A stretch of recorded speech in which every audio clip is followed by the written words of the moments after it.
It was a fantastic weekend.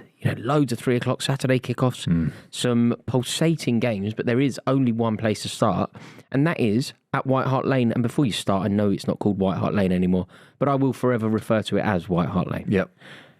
An interesting game, an exciting game, a game, sadly though, where the first port of call for us, Buvey, is the referees. Yeah, I think football's never been in a worse position in this country. And I think when you talk about referees in football dialogue, you often get kind of labelled a moaner or someone that doesn't really follow the modern rules. What they've done to Liverpool, a side who I think are absolutely electric, they've been in incredible form. They've robbed Liverpool of at least a draw today, of at least a performance. Maybe they still lose with 11 men. Fine. Okay, that's possible. Spurs have been great. We'll talk about that later in the podcast.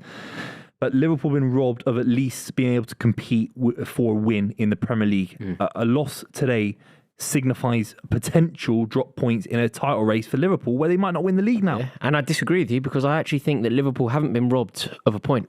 I think Liverpool have been robbed of all 3. Yeah, 3. I honestly do. I think if Curtis Jones is on the pitch, they win the game. I think if Diogo Jota is on the pitch, they win the game. If the first goal that was weirdly ruled out, an exquisite goal, wonderful finish from Luis Diaz, if that goal isn't ruled out, I think they win the game. I think that the referee was so clearly wrong on many occasions and so clearly biased on many occasions. I think it was inept. I really do.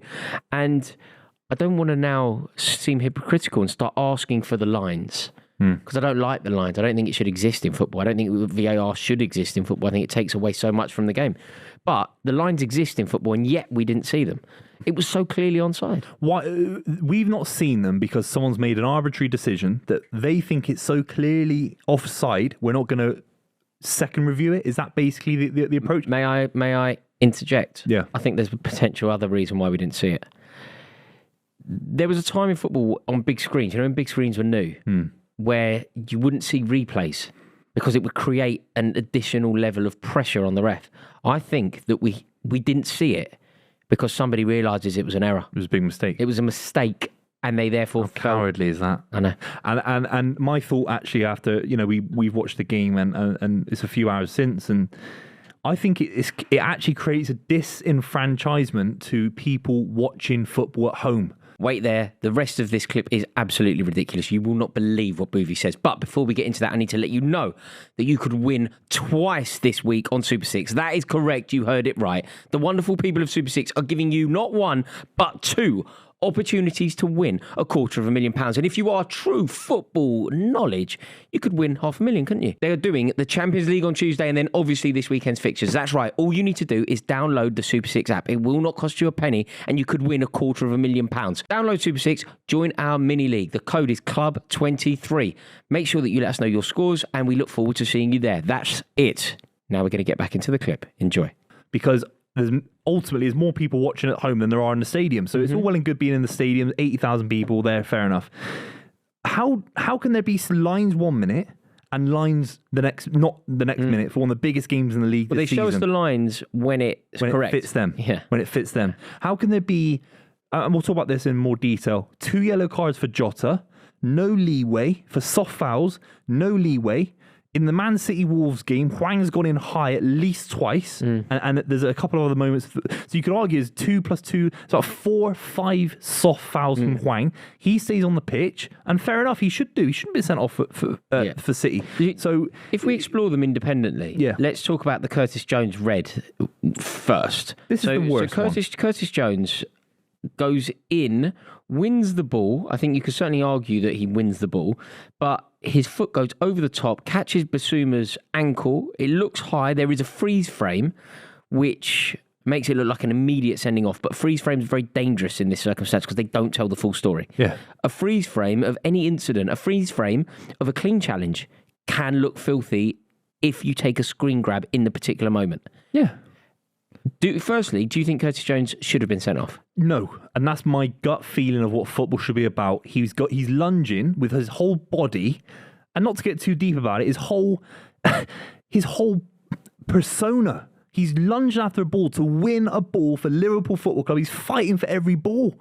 That's what football's about. It's fighting for the club that you love, the club that he's obviously from as well. Just for the record, he's gone in for a 50-50 to win the ball in a big game. I agree with you, right? I don't think it should be a sending off. But all of the things you said, you can still approach it correctly. You can still go in for it enthusiastically and be desperately trying to win the ball, but accidentally get yourself sent off. Like you don't. Yeah, that's an argument. You can get sent off.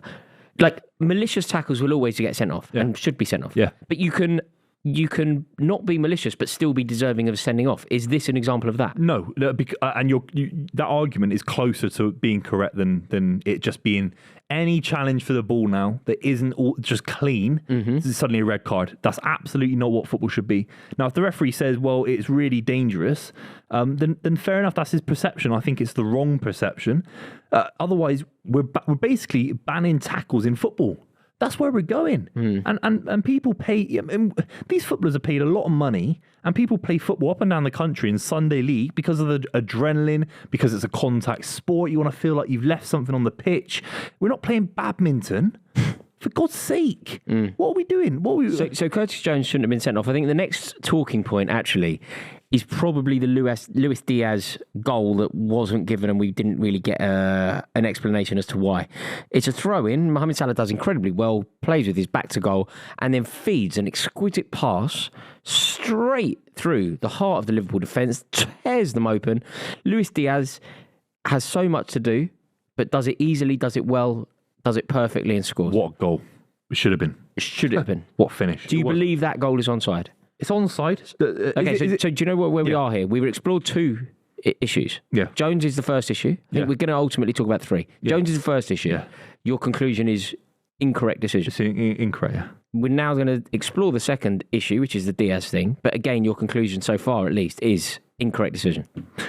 The only reason that they're thinking that they're right, and if you're at home listening, you have to let us know in the relevant comment sections, is that Diaz's arm is technically offside. You can't score with your arm, so you can't be offside with your arm. But you can score with your shoulder blade. Is that the argument? The argument, but just for the rule of this, though, your hand, you can offside is ruled on parts of the body that you can score with. Yeah. So if you see somebody pointing for the ball, for example, where they want it played, that should not rule them offside.